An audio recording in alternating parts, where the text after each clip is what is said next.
Pernah tak korang lalu dekat Kuala Lumpur dan rasa, bangunan ni siapa yang reka?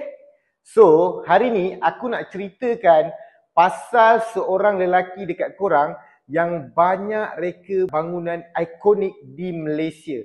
So, dia bukan sekadar arkitek, dia ni juga antara pembentuk identiti seni bina moden negara kita.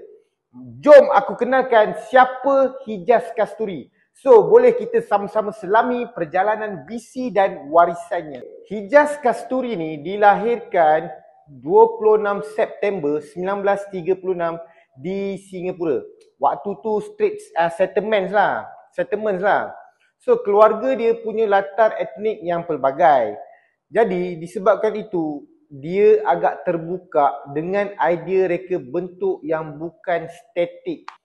Jadi, dia ni juga belajar seni bina di Australia, di University of Adelaide dan kemudian di University of Melbourne. Jadi, pada tahun 1967, dia telah berpindah ke Malaysia dan mula terlibat dalam projek besar serta pendidikan seni bina antara yang pertama untuk sekolah profesional di Malaysia. So, apa boleh kita ambil dari sini?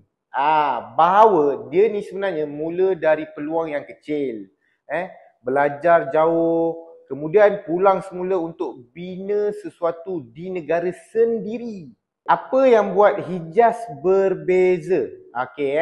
Dia ni tak sekadar buat bangunan yang cantik. Dia nak kalau boleh bangunan tu ada jiwa tempatan dan sesuai dengan konteks di Malaysia. Contohnya, dia pernah berkata, any culture is in a permanent state of evolution. Wah. Aku ulang any culture is in a permanent state of evolution. Maksudnya, dia tak nak reka bentuk yang jadi museum tradisi saja.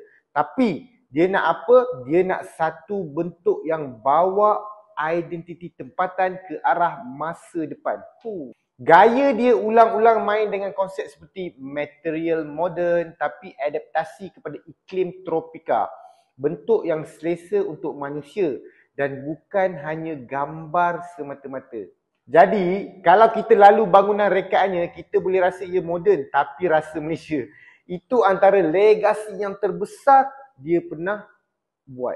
Mari kita lihat beberapa bangunan ikonik yang dia reka dan kenapa ia sangat-sangat penting. Contoh, satu, Menara Maybank pada tahun 1987 hingga 1989. Terletak di KL, bangunan ini satu simbol ekonomi dan komersial Malaysia. Dia cuba tunjuk karya Hijaz dalam skala yang sangat-sangat besar. Yang kedua adalah Tabung Haji Tower. 38 tingkat di Kuala Lumpur, siap sekitar lebih kurang 1984. Rekaan dia mencerminkan objektif institusi dan identiti tempatan. Nombor 3 adalah Telkom Tower tahun 2001.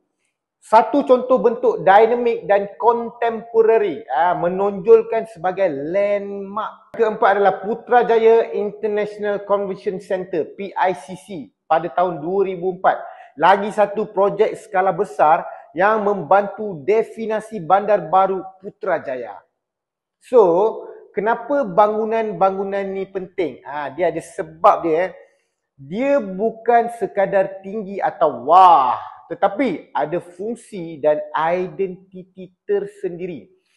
Bangunan ni juga diambil kira iklim seperti tropika kita, konteks Malaysia dan terus ke masa hadapan. Kalau korang lalu KL, bila korang pandang bangunan-bangunan ni, korang sebenarnya sedang melihat warisan Hijaz Kasturi. Selain reka bentuk, Hijaz ni dia juga sangat pentingkan pendidikan. Dia rujuk sebagai pengasas program profesional pertama seni bina di Malaysia di MARA Institute of Technology yang sekarang dipanggil University Teknologi MARA. Dia ni juga telah menerima banyak anugerah, antaranya PAM Gold Medal 2001 dan lain-lain penghargaan antarabangsa lah. So warisannya adalah seperti firma beliau sendiri, Hijaz Architects Plus Planner.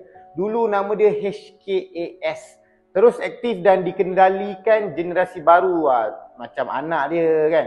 So apa lagi yang dibawa adalah projek-projek pendidikan seni bina dan konservasi seperti rumah beliau sendiri di Rimbun Dahan yang menjadi pusat seni dan alam sekitar. So dari kisah Hijaz ni kita boleh tarik beberapa pengajaran lah.